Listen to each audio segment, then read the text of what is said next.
माढा मतदारसंघाचे माजी खासदार आणि सातारा जिल्ह्याचे नेते सन्माननीय रणजितदादा नाईक निंबाळकर, आपल्या सगळ्यांच्या विभागाचे कर्तव्यदक्ष आमदार सन्माननीय सचिनदादा पाटील, सन्माननीय शिवराजे खडेकर, प्रल्हाद तात्या, डॉक्टर नितीन सावंत, विक्रम अण्णा भोसले, अप्पा भोसले, रामभाऊ ढेकळे, अमित भैया निंबाळकर, माणिकराव सोनवळकर, अमरसिंह निंबाळकर, धनंजय सावंगे पाटील, विश्वासराव नरवडे, मिलिंद नेवसे, राजेंद्र काकडे, राजेश खरात, बाळासाहेब ननावरे, सागर कांबळे, बापूराव शिंदे, रियाजभाई शेख, दिग्विजय काकडे, तुकाराम शिंदे, सागर अभंग, विक्रम ससाणे, झणझणे, अक्षय सस्ते, चेतन भोईटे, बंडू शिंदे, सुमित शिंदे, राहुल रुपनवर, जयकुमारजी शिंदे, त्यासोबत अनेक सन्माननीय स्टेजवर उपस्थित आहेत. त्या सगळ्या सन्माननीयांचं मी मनापासून या ठिकाणी स्वागत करतो. आणि आज आपल्या सगळ्यांच्या उपस्थितीमध्ये तरडगाव जिल्हा परिषद गटाच्या निवडणुकीच्या प्रचाराचा या निमित्तानं आपल्या सगळ्यांच्या उपस्थितीत आज झालेला आहे. आणि हे शुभारंभ होत असताना रणजित दादांनी आता बोलताना सांगितलं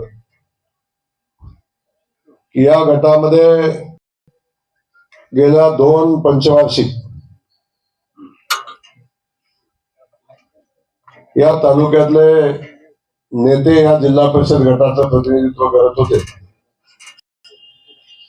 एकदा त्यांच्या पत्नी, एकदा ते स्वतः, आणि याच जिल्हा परिषद गटातनं गेल्या 15 वर्षापासून आमदार म्हणून या तरडगावचे आमदार काम करत होते. आणि मला आता शिंदेवाडीच्या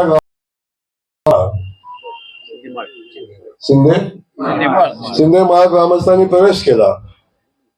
तरडगाव हद्दीतले हे ग्रामस्थ बांधव आहे. आणि माझ्या कानात हळूच म्हणले, भाऊ 15 वर्ष झालं आमच्या आमदाराला आम्ही डीपी मागत होतो.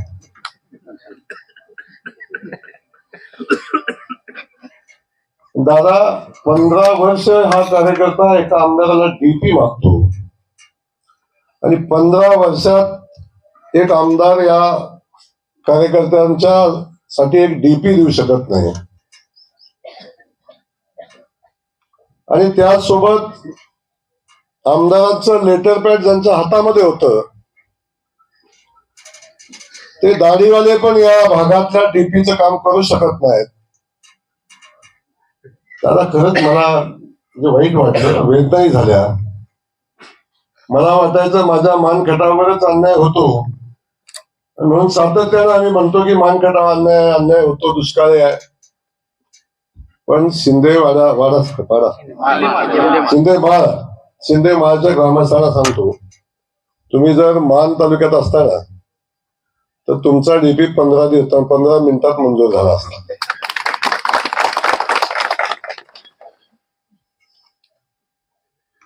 आता दादा माझं या वर्षीचं डीपी मंजुरीचा आकडा आहे 275 डीपी. त्यामुळं एवढी भयानक अवस्था आमच्या कार्यकर्त्यांची असू शकते हे या निमित्तानं लक्षात आलं.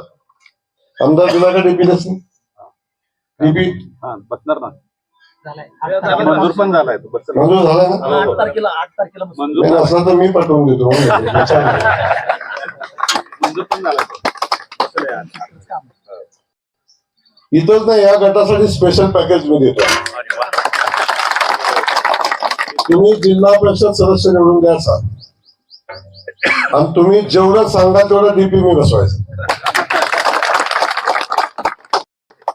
ते सांगायचं इथं डीपी पाहिजे, या वस्तीला पाहिजे. तुम्ही जिल्हा परिषद सदस्य ज्या वस्तीला डीपीची आवश्यकता आहे त्याला तुम्ही लिहून द्या बॉन्डवर 100 रुपयाच्या स्टॅम्पवर की हा डीपी इलेक्शन झालं की 15 दिवसात मंजूर करतो आणि 15 दिवसात बसवतो. लिहून द्या, काय अडचण नाही. त्यामुळं परिषद दिलं तर त्या तुम्ही देणार. तरडगावसाठी त्यामुळं तुमचा अनुशेष भरून काढायची जबाबदारी या निमित्तानं रणजित दादांच्या सूचनेनुसार ग्रामविकास खात्याचा मंत्री म्हणून मी घेतोय. काळजी करू नका. तर या गटातल्या सगळ्या माझ्या सहकारी बांधवांना माझं सांगणं आहे, या ठिकाणी ज्या पद्धतीचं राजकारण आजपर्यंत या फलटण तालुक्यामध्ये झालं, हे राजकारण विकासाभिमुख कधी झालं? हे राजकारण झालं आपली राजेशाही जिवंत ठेवण्याचं राजकारण झालं. लोकांना गृहीत धरून, आणि लोक आमचे गुलाम आहेत, लोक आमच्या सोबत आहेत, हे लोकांच्या गरज आहे, आमची गरज नाही, लोकांची गरज आहे. अशा पद्धतीची भावना लोकप्रतिनिधींची जेव्हा होते तेव्हा विकासाचा राजकारणाचा संबंध राहत नाही. तेव्हा राहतं काय की या लोकांना कुठल्या तरी राजकीय आणि प्रशासकीय व्यवस्थेतनं या लोकांना अडवायचं, या लोकांच्या प्रेशर ठेवायचं. जे पूर्वी चालायचं ते आताही, जेव्हा डॉक्टर बाबासाहेब आंबेडकरांची राज्यघटना लागू झाली, लोकशाही आली, परंतु लोकशाही आली तरी यांची राजेशाही संपली नाही आणि यांनी त्याच पद्धतीचं राजकारण सातत्यानं चालू ठेवलं. म्हणून आमचा हा फलटणचा भाग आपण बघतो सातत्यानं मागासलेला राहिला. 25 वर्ष मंत्रीपद, सातत्यानं आमदार, सातत्यानं विधान परिषदेचे आमदार, सातत्यानं पालकमंत्री, आणि एवढी सगळी सत्तास्थानं असताना ही माणसं जर लोकांच्या गरजा पूर्ण नाही करू शकत, लोकांच्या अडचणी नाही समजू शकत, लोकांच्या अडचणी नाही सोडवू शकत, तर राजकारण करण्याचा अधिकार ह्यांना दिला कुणी? दिला कुणी?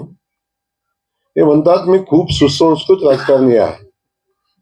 तुमचा सुसंस्कृतपणा शकुनी मामाच्या पुढचा आहे, आणि अगदी तसाच तुमचा सुसंस्कृतपणा आम्हाला काय चाटायचा आहे? आम्हाला आमचा डीपी पाहिजे, आम्हाला आमच्या शेताला पाणी पाहिजे, आम्हाला आमच्या वस्तीला रस्ता पाहिजे, आम्हाला आमच्या गावाला रस्ता पाहिजे, आम्हाला आमच्या घराला लाईट पाहिजे, पाहिजे ना? मग आम्हाला हे पाहिजे, व आम्हाला अपेक्षित असणारं काम कोण करतंय? आम्ही जो आमदार निवडून देतो त्या आमदारापर्यंत आम्ही पोहोचू शकतो का? त्याला काम सांगू शकतो का? आमदार आमच्याकडे येतो का? सचिन दादा तुमचं कौतुक करेन, तुम्ही या भागात जनता दरबार घेतला, दादा सातत्याने आपल्या संपर्कात आहे, दादा तर इथे येतात जातात, पण आपण जनता आणलं, तहसीलदारला आणलं, अधिकारी समस्या ऐकून घेतल्या. आजपर्यंत इतिहासात काही झालं का? झालं होतं का? अरे इथनं जायचं वाड्याव, गडी खुर्चीवर आपण पोत्याव, इथं बसलेल्या काम सांगाव तुम्हाला खुर्ची होती वाड्यावर, सांगा मला. का कधी आता जी सुरुवात झाली ना, स्वाभिमानानं राहा, स्वाभिमानानं जगा. कुणाची राजेशाही टिकवायसाठी राहू नका. जो झाला त्या आमदाराचा किती दोष? लेटर पॅडच दिलं नाही, तर त्याला लेटर पॅड दिलं नाही, सह्या बी तेच गडी मारत होतं, या सहीचाही अधिकार नव्हता. आणि अशा करून काय अपेक्षा ठेवणार तुम्ही कामाची, डीपीची, लाईटच्या पोलची? अरे काम करायला सामान्यातला माणूस पाहिजे, लोकांच्या सोबत राहणारा, उठणारा, बसणारा माणूस पाहिजे, लोकांचं ऐकून घेणारा माणूस पाहिजे. मला सांग, एकेरी नावाशिवाय जातीशिवाय बोलवलं का कोणाला? ये धनगरा, ये माया, ये आता का बाकीचं बोलत नाही मी, याच्याशिवाय शब्द नाही तोंडातनं काढला कधी. ही कार्यकर्त्याची किंमत, ही समाजाची किंमत आजपर्यंत अशा पद्धतीनं करण्याचा प्रयत्न केला गेला. आणि सातत्यानं अनेक समाजांचं अपमान करायचा, अनेक लोकांचा अपमान करायचा, अनेक लोकांना अडचणीत आणायचं आणि थोडासा विरोधात जातोय म्हटलं की लगेच कुठनं तरी हुक लावायचा. आता काय केलं सगळ्यात पहिलं, त्याचं सगळं हुक काढून घेतलं बघा. दात पडलेला वाघ असतो, दात पडलेला कुत्रा, दात पडलेला वाघ नुसता भुकतो, चावू शकत.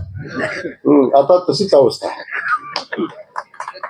आता तीच अवस्था आहे, नाही काही करू शकत. किती धमक्या देऊ द्या, कोतवाल सुद्धा ऐकत नाही हो. बाकीचं सोडून द्या, कोतवाल सुद्धा ऐकत नाही, हवालदाराचं सोडूनच द्या. आता कवळी सुद्धा बसू देणार नाही, काळजी नका करू. मग कुठेही जाऊ दे, कुठेही जाऊ दे, कुणी येऊ दे ताकद द्यायला, चिंता नका करू. सगळी व्यवस्था केली. अरे 15-17 वर्ष भोगले. अरे नाही झुकलो 15 वर्षात कुणापुढं. अनेक संघर्ष झाले, दादाचे झाले, माझे झाले. 15 वर्षात कुणापुढे नाही झुकलो. अरे 15 महिन्यात दम नाही निघाला, कुणाचंही चाटताय. काय अवस्था तुमची आज, काय परिस्थिती तुमची आज. अरे एवढा संघर्ष केला, नाही झुकलो कधी आम्ही, नाही कधी वाकलो, लढलो, संकटाच्या छाती उभा राहून पुन्हा समोर आलो. ही परिस्थिती स्वीकारण्याची आहे का मानसिकता? ह्यो गडी कुठल्या पक्षात, त्यो गडी कुठल्या पक्षात, नातू कुठल्या पक्षात, पुतण्या कुठल्या पक्षात, कशाचा कशाला मिळत नाही. लोकांना बी कळना काय करावं यांचं. तर लोकांनी ठरवलेलं आहे, अजितदादा सोबत आहे, भारतीय जनता पक्षासोबत, साहेबांच्या विकासाच्या राजकारणासोबत आहे, आमच्या दादांच्या विकास, सचिन दादाच्या विकासाच्या राजकारणासोबत लोक आहेत. आता लोक राहिली नाही. आता काळ संपला. 1947 साली फलटणला स्वातंत्र्य मिळालं. आता ते स्वातंत्र्य मिळाले. आता आम्ही पारतंत्र्यात तुम्हाला जाऊन देणार नाही. आम्ही संघर्ष केला, जेल भोगली, पोलीस स्टेशनच्या केसेस भोगल्या, सगळं भोगल्या आणि मग आम्ही हे स्वातंत्र्य मिळवले. दादांनी सगळं भोगले, मग स्वातंत्र्य मिळाले. हे सहज नाही मिळालं. ते स्वातंत्र्य मिळवाय स्वातंत्र्य सेनानींनी संघर्ष केला, बलिदान केलं आणि हे स्वातंत्र्य मिळवायला आम्ही सगळं भोगले. त्यामुळे आता फलटण स्वतंत्र झालेलं आहे, काळजी करू नका. तेव्हा कोणी येऊ द्या, कोण पाटणवरनं आलं तरी फरक पडत नाही, कोण वाईवरनं आलं तरी फरक पडत नाही, कोण कुठनं आला तरी फरक पडत नाही. त्यामुळं आता आम्ही संघर्ष करून इथपर्यंत पोहोचलोय आणि तेव्हा विकासाचं राजकारण घेऊन आम्ही पुढे चाललो. जातीपातीत भांडणं लावून स्वतःची पोळी भाजवायचे धंदे बंद केले पाहिजे. आता इथे याचं ह्या समाजाचं सांगायचं, तिथे याचं त्या समाजाचं सांगायचं, तिकडे गेले ही आग लावे, आडनाव बदलायलाच पाहिजे. दुसरा धंदा नाही. माणूस माणसात राहू द्यायचा नाही, समाज समाजात राहून द्यायचा नाही. फक्त यांच्यामध्ये कायम आणि विष पेरून स्वतःच पोळी भाजायचं काम या लोकांनी केलं. माझी विनंती, असल्या प्रवृत्तीपासून सावध राहा. अरे कुठं इथं वीर धरण किती लांब आहेत ना, 18 किलोमीटर पाणी देणार तुम्हाला. काढला कॅनॉल तिकडं, गेलं बारामतीला. हसला कुठं राजा असतोय, हसला राजा. जनतेचं पाणी दुसऱ्याला, राजपट टिकवायला. अरे कुठं छत्रपती शिवाजी महाराज आणि कुठं हे. किती वेदना होत असतील महाराजांना ही असली पिलावं. तेव्हा मला आपल्याला सांगायचं आहे, ही परिस्थिती कशामुळे निर्माण झाली, तर याला खरे कारण आपण आहोत. आपण असल्या प्रवृत्तीला खतपाणी घातलं, आपण असल्या लोकांच्या पाठीशी उभं राहिलो, म्हणून या लोकांचं धाडस वाढलं. यांना वाटलं जनता आमची गुलाम आहे, आम्ही जे करू ते जनता सहन करेल. ही परिस्थिती निर्माण झाली. आता म्हणायचं गुंडगिरी आली, आता म्हणायचं आग दहशत आली, आता म्हणायचं प्रशासकीय दहशत आली. आणि आधी काय होतं, अरे शाळेचं मास्तर सुद्धा पुरवणार, जिल्हा परिषद शाळेचं मास्तर बी पुरवणार. अंगणवाडी सेविका पण यांना काम करायला लावत होते. कुणाची प्रशासकीय दहशत होती? आता दहशत नाही, ती दहशत थांबवली आहे. आणि त्या पदाधिकाऱ्यांना, त्या कर्मचाऱ्यांना, त्या लोकांना सुद्धा स्वातंत्र्य मिळवून दिलं. शिवराज, तुम्हाला अनुभव आहे त्यांचा. आता मोकळं वाटतं का नाही इथं आल्यावर? खरं सांगा की मोकळं वाटतं का नाही? बदल झालं, मोकळं वाटतं का नाही सांगा. बघा, महाराजांना पण मोकळं वाटायला लागला. ही परिस्थिती खरी आहे. आणि महाराज, आपण आला या स्वातंत्र्य लढाईत, तुमचा हात आहे, त्याचा अभिमान आहे मला. आपण पाठबळ दिलं आणि हे सगळं बघितलं आपण. म्हणून आपल्याला सांगतो की बघायचं, या सगळ्या परिस्थितीमध्ये आपल्या सगळ्यांना मजबूतीने एकत्र यायला लागेल. सगळ्यांना एकत्र येऊन हे विकासाचं राजकारण आपल्याला करायचं. आपल्याला कोणाचे जिरवायचे नाही. आधीच जिरले, आता मी नाही जिरवत, लोकांनी जिरवलेला आहे. आणि जेव्हा राव करील काय ते गाव करील, ते राव काय करेल. आता गावानी ठरवलंय कार्यक्रम पक्का. आपला काय विषय नाही, गावाने ठरवलंय. तर माझी विनंती आपल्याला आहे, अजिबात चिंता करू नका. कोणतरी इथं येतं, डीपीडीशी बोलतं, काम कसं होईल, मी इथं लागेल ते देतो, इथं करेल ते काही करू द्या. आज दादांचा भाऊ ग्राम विकास खात्याचा मंत्री आहे, लक्षात ठेवा. डीपीडीसीत मी परवाच जाहीर केलं, 5 कोटी देणार, मी 25 कोटी देणार. ऐकी करू नका, बघू आज कसं जाते ती पण बघू. आपण चिंता नका करू. या भागातल्या ज्या ज्या कामासाठी दादा आपण सांगाल, कारण मान तालुक्यातल्या लोकांनी संघर्ष केलाय, खटाव तालुक्यात संघर्ष केला, तसाच आमच्या फलटणच्या लोकांनी संघर्ष केलाय कामासाठी, विकासासाठी. आजपर्यंत ही पारतंत्र्यात असणारी लोक जेव्हा आता मोकळी होत आहेत, तेव्हा त्यांना आवश्यक असणारं काम द्यायलाच लागेल, त्यांचं काम करायलाच लागेल, त्यांची सेवा करायलाच लागेल. आणि तरच त्यांना वाटेल या दोन्ही शाहीतला फरक. तो फरक आता बघा, एकदा करा बदल, जिल्हा परिषद पंचायत समितीला सुद्धा ताकदीने आपण पाठीशी राहावा. काही चिंता करू नका. ग्राम विकास खात्याच्या माध्यमातून लागेल ते काम आपण देऊ. दादा काम आम्ही आता दिले. दादा म्हणले 200 कोटी, दादा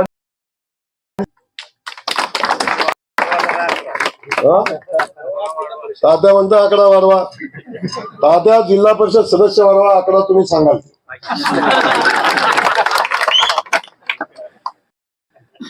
प्रेम एकतर्फी नको, पॉलिसी गिव्ह अँड टेक. त्यामुळं तुम्ही काम करा, ताकदीनं चला. या जिल्हा परिषद गटातला सदस्य निवडून द्या, दोन्ही पंचायत समिती सदस्य निवडून द्या, तालुक्यातले सगळे सदस्य निवडून द्या. आणि मग आकडा सांगा तुम्ही तात्या किती पाहिजे तुम्हाला. आणि त्या दिवशी तुमचा अधिकार, हक्क आता आहे, पण एवढा नाही, एवढा नाही. मग जे अपेक्षित आहे आपल्याला, या सातारा जिल्हा परिषदेवर जर भारतीय जनता पक्षाचा झेंडा फडकवायचा असेल, तर फलटण तालुक्यातनं सगळे 8च्या 8 जिल्हा परिषद सदस्य आणि 16 पंचायत समिती सदस्य आपल्याला निवडून द्यायला लागतात. तेव्हा बदल बघा, एकदा भाकरी फिरवा. मी सांगितलं तुम्हाला, किती दिवस अशा लोकांच्या सोबत राहतात. मी काय म्हटलं की राग येतो तेच, पण करू. किती दिवस राहणार अशा लोकांच्याकडून? काही होत नाही. म्हणून ग्राम विकास खातं आदरणीय देवेंद्रजी, इथल्या रस्त्याचा विषय असेल, खास करून बाजूला आपल्या कुठलं गाव आपण बघितलं, मल्हारराव होळकरांचं गाव. त्या ठिकाणी मी मागच्या वेळी सांगितलं होतं की आपण 5 कोटी रुपये त्याच्या पर्यटन मधनं विकासासाठी देणार आहे. आता क वर्गाचा प्रस्ताव गेलाय, क वर्गच नव्हतं मी जाहीर केलं तेव्हा. क वर्गाचा प्रस्ताव गेला, या डीपीडीसी त्याला आपण मान्यता देऊ. आणि लगेच मी ब वर्गाला मी माझ्या खात्याकडे मागून तिथलं काम आपल्याला पूर्ण करायचं आहे. आजपर्यंत झालं का? पालकमंत्री तुम्ही क वर्ग साधा देऊ शकला नाही, तुम्ही त्या गावाला, बरोबर? क वर्ग नाही देऊ शकला.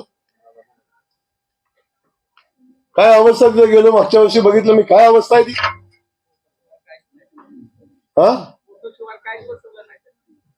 अहो त्यांना जर मनात आलं तर कॉन्फिडन्स त्यांचा लावतील. तुम्ही लावून देणार नाही म्हणूनच गपायचं. तर काय तुम्हाला सांगू, यांचं बघील तिथं फोटो. त्यामुळं त्या गावाला न्याय द्यायचा आपल्याला. लढाव होकरजीनं आपल्याला न्याय द्यायचा. ते नाही दुसरा कोण देऊ शकत. नाही सावित्रीला कोणी न्याय दिला, देवेंद्र फडणवीस साहेबांनी गेला. लक्षात ठेवा. आता त्या ठिकाणी सावित्रीयांचं भव्य दिवस स्मारक उभं राहते. आईला देवींचं बघितलं आपण, चौंडीचं स्मारक 779 कोटी रुपयाचं स्मारक आज आईला देवींचं चौंडीला उभं राहते. 150 कोटी रुपये सावित्रीयांचं उभं राहते. छत्रपती शिवाजी महाराजांचं स्मारक उभं राहते. आजपर्यंत का नाही झालं? हा, या माणसांना कोणतं जाणतं राजा म्हणायला लागलं स्वतःलाच. जाणते राजे महाराजांच्या आधी ऐवजी हेच जाणते राजे झाले.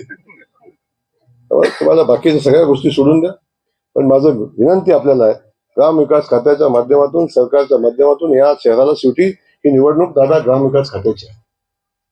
जिल्हा परिषद हे ग्राम विकास खात्याच्या अंडर येतं, पंचायत समिती माझ्या खात्याच्या अंडर येतं, ग्रामपंचायत माझ्या खात्याच्या अंडर येतं.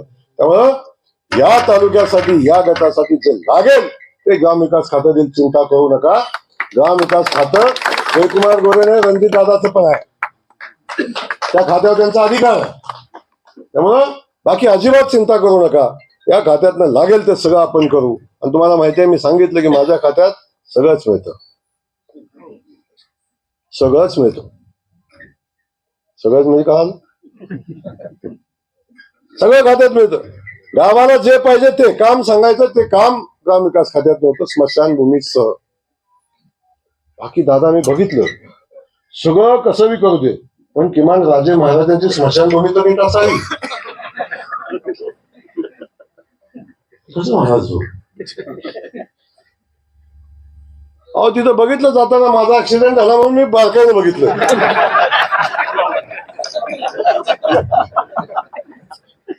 जे स्वतःची स्मशानभूमी नाही बांधू शकत ते तुमची काय बांधणार आहे? अरे पूर्वजांच्या स्मशानभूमीत तिथं जे त्यांनी बांधले त्याच्यावर गवत उगवले सालं बघाय सुद्धा जात नाही. आणि काय मानवराजांचं नाव घेता म्हणावं, लाज वाटली पाहिजे नाव घेता म्हणजे.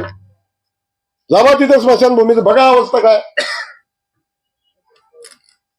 नाव घेता कोणाची? अरे जेव्हा वारसा सांगता ना तेव्हा त्यांचे विचार जपा, त्यांच्या स्मृती पण जपा ना. तुम्ही इथनच उठान जाऊन शूटिंग करून दाखवा त्याला काय अवस्था आहे त्याची.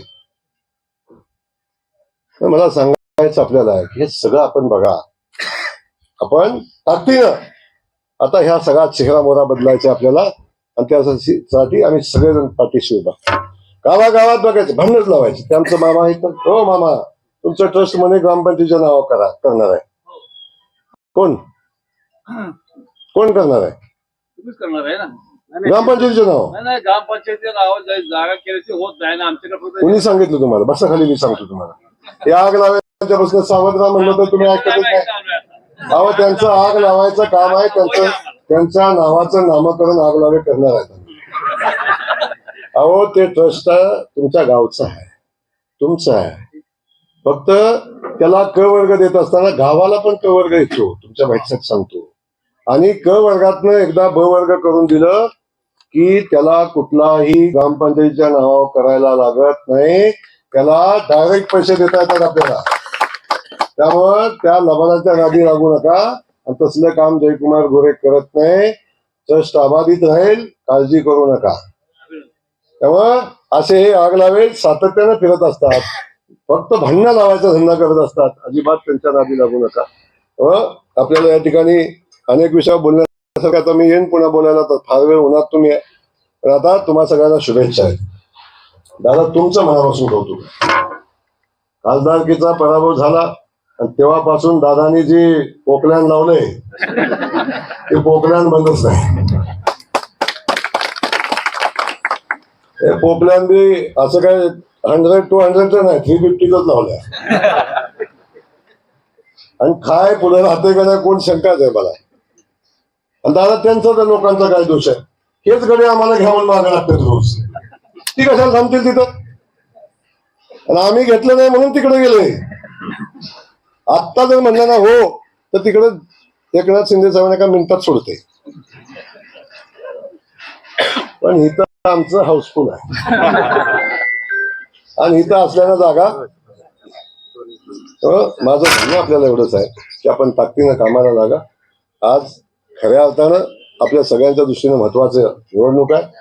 जिल्हा परिषद ग्रामविकास खात्याच्या अंडर येते आणि या भागातल्या जनतेला मी सांगतो ग्रामविकास खातं हे ग्रामविकासाचा केंद्रबिंदू म्हणून काम करतं आणि म्हणून आपल्याला लागेल ती सगळी ताकद आपल्या पाठीशी उभं करू एवढं त्या ठिकाणी सांगतो. दादा आपल्याला आपल्या सगळ्या उमेदवारांना मनापासून शुभेच्छा देतो.